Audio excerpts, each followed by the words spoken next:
Salve meus amigos do canal, aqui você Feliciano gravando mais um vídeo com conteúdo de física da terceira série do novo ensino médio.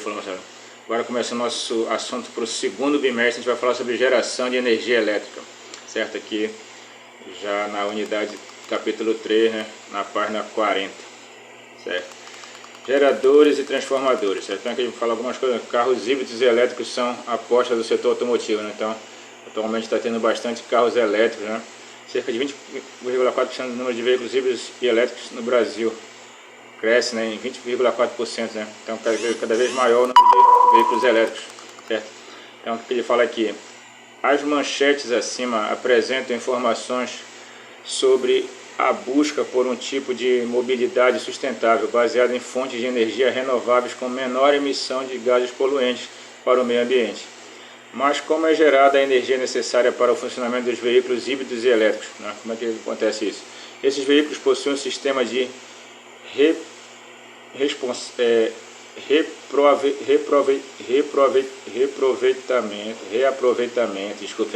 reaproveitamento de energia, que consiste na presença de um gerador, conhecido como dínamo.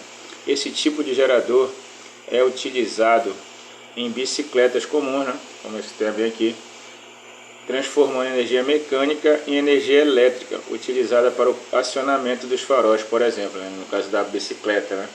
Tem esse dínamo. Os dínamos funcionam quando um material condutor é colocado em movimento em um campo magnético ou quando um material magnetizado se movimenta no interior de uma bobina, certo?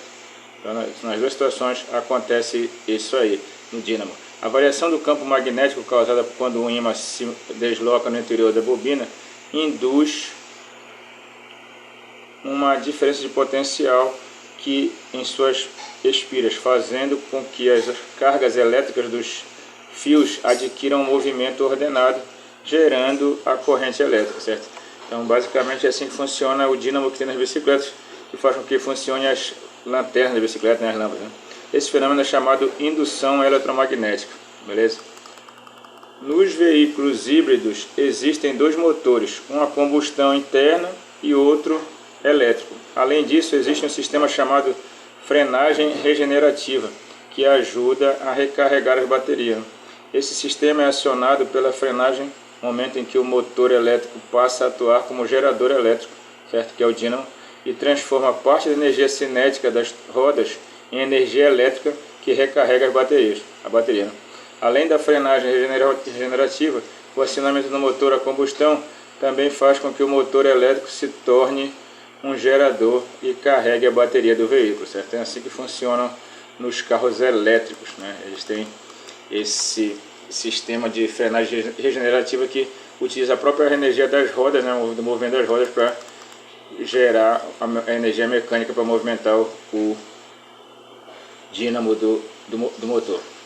A indução eletromagnética também é usada nos sistemas de segurança de aeroportos, quando as pessoas passam por detectores de metais. Caso ela esteja portando quantidade significativa de ferro, né, ou outros metais, o campo magnético das espiras do sistema é alterado e um alarme dispara, certo? É assim que funciona nos detectores de metais que tem em aeroportos, beleza? Por exemplo. Como é que é a força eletromotriz induzida? Quando inserimos um ímã no interior de uma bobina, surge no condutor uma corrente elétrica com determinado sentido, efeito que não é verificado com o ímã em repouso, certo? Então só é quando o ímã está em movimento. Entretanto, quando se retira o ímã, surge no condutor uma corrente elétrica em sentido contrário ao anterior, como representado na ilustração abaixo. Então, quando tu faz aqui o ímã indo para a direita, né, tu tem um sentido na corrente elétrica. Quando o ímã fica em repouso, para a corrente elétrica. E se tu movimenta o ímã no outro sentido, indo para a esquerda, inverte também a corrente elétrica. Falou? Então, de acordo com a movimentação do ímã, vai ter um sentido na corrente. E caso o ímã fique parado, não tem corrente nenhuma. Beleza?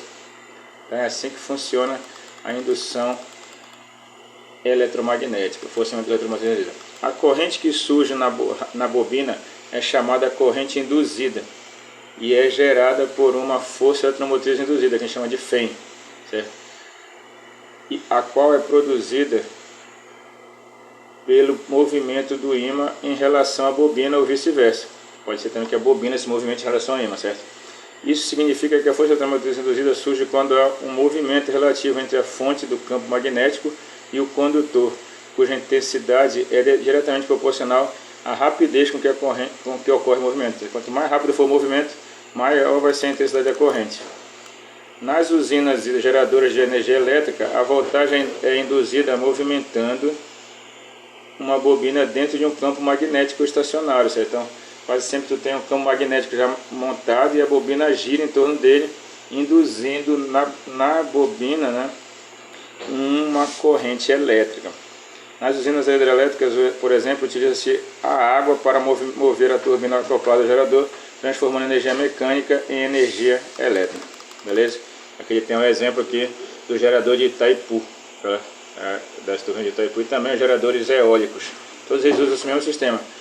O gerador, o rotor gira com a bobina, né, em torno de um campo magnético, que faz com que aconteça a indução eletromagnética. Beleza, meus amigos? A energia elétrica gerada nas usinas possui alta voltagem, aproximadamente 14 kV, pois isso facilita a sua transmissão e distribuição, né? Gera muita voltagem para poder distribuir e jogar para bastante distância. Beleza? Entretanto, a rede elétrica residencial do Brasil fornece tensões alternadas de 127 volts e de 220 volts. Esse aqui a gente recebe em casa, certo? Portanto, utiliza-se um dispositivo chamado transformador, como o da fotografia, né? A gente vê sempre nos postos, é um transformador, que diminui a tensão da energia elétrica que chega da distribuição para as residências, certo? Então, a tensão elétrica lá em cima, nesses fios maiores aqui, ela é mais forte, o transformador abaixa essa tensão para esses outros fios menores que vão para a tua casa, beleza? Como é que funciona o transformador, né? Ele tem as bobinas aqui dele, né? Então ele pega uma tensão e transforma ela. O funcionamento do transformador está baseado na indução eletromagnética. Ele consiste em dois enrolamentos de bobinas com números de espiras diferentes, em torno de um núcleo de ferro. O enrolamento primário é conectado a uma fonte de tensão alternada, que é o gerador, certo? Também aqui o primário, certo? Em que a corrente elétrica alternada faz com que seu campo magnético seja variável, produzindo um fluxo magnético também variável. Esse fluxo funciona como um ímã em movimento dentro do enrolamento secundário, que, de acordo com a lei da indução de Faraday, induz nele uma tensão e uma corrente alternada, certo? Beleza? Então aqui a gente tem o primário e o secundário, beleza? A tensão em cada enrolamento é proporcional ao seu respectivo número de espiras. Então aqui quando tem muitas espiras tem muita tensão, quando tem menos espiras tem menos tensão. Então esse aqui está fazendo o papel de quê? De baixar a tensão, de pegar uma tensão mais alta e está baixando para uma menor. Quando o primário tem mais bobinas do que o secundário, ele está fazendo isso aí, está baixando a tensão, né? No enrolamento primário está relacionado com seu número de espiras, assim como a tensão, o N, no secundário, que está relacionado ao seu número de espiras também. Então, para os dois isolamentos, a transformação fica tensão do primário sobre tensão do secundário igual ao número de espiras do primário sobre o número de espiras do secundário. Certo, meus amigos? Portanto, conclui-se que o número de espiras for diferente, pode-se obter uma tensão de saída maior ou menor que a tensão de entrada, ao passo que se os enrolamentos tiverem o mesmo número de espiras, a tensão de saída será igual à tensão de entrada. Então essa aqui é a ideia. Se tu quiser baixar, tu coloca no primário mais espiras e no secundário menos. Se tu quiser aumentar, tu inverte. Beleza? Se tu quiser manter a mesma, é só colocar a mesma quantidade de espiras. Potência e rendimento de geradores elétricos. Potência é uma grandeza que relaciona a quantidade de energia transformada com o intervalo de tempo em que a transformação ocorre. No gerador elétrico ocorre a transformação de determinado tipo de energia total em elétrica útil e térmica dissipada. Portanto, sabendo que a potência elétrica de um dispositivo pode ser calculada por P igual a I vezes U, a potência associada a um gerador elétrico é obtida multiplicando a equação geral dos geradores pela corrente elétrica. E você obtém isso aqui, ó. Corrente vezes tensão é igual a I vezes a força da termomotriz menos R vezes I ao quadrado, que é a dissipada, certo? A tensão gerada menos a tensão dissipada. Menos a potência dissipada, desculpa. Em que P corresponde à potência útil, a outra aqui é a potência total do gerador e a outra é a potência dissipada, certo? O rendimento é a razão entre a potência útil e a potência total, beleza? A gente vai dessa parada por aqui hoje, moçada. Esse aí é o começo do assunto do nosso segundo bimestre, falou? A gente vai estar falando melhor isso aí, dando continuidade disso no próximo vídeo. Fiquem com Deus aí, só Jesus o Senhor. Um abraço, valeu, moçada.